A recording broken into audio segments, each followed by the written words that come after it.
coming to you on this sacred day in the middle of the Triduum, or the sacred days we call Holy Thursday, Good Friday, and of course the Easter Vigil, and of course Easter Sunday.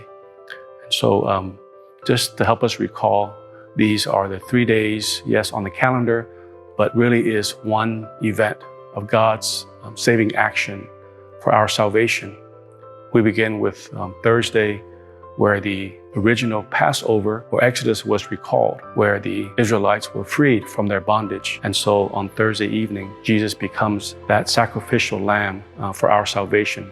He gives himself up for us. And in that giving, he asks us to give as he gives. We see the feet washing of Jesus to the disciples in the way in which we should serve one another, in the way the Lord has given himself up for us. Friday, we see that love in action, where Jesus dies on the cross. And Jesus himself says that no one has greater love than to die for one's friends. And he calls us his friends. We're no longer slaves to the bondage of sin or death, but we are God's children, sons and daughters, and friends of Christ. He dies for us. And once again, we are called to live that love in our lives. And then there was silence.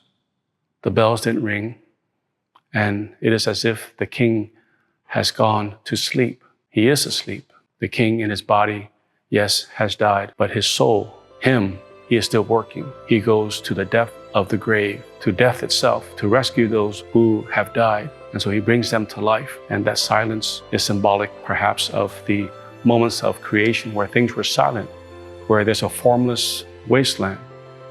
And that first light at dawn of creation prefigures the new light of Christ in the new creation. We see that glimmer of light in the Easter candle, symbolic of that first light of Christ. And we receive that light into our hearts, into our lives, our very souls.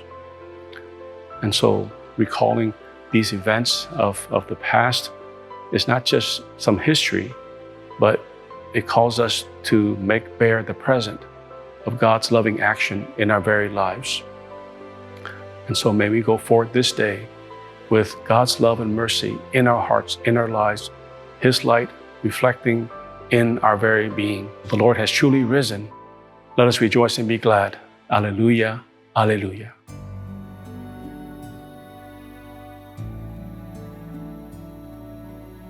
Please like, subscribe, and comment below. God bless you.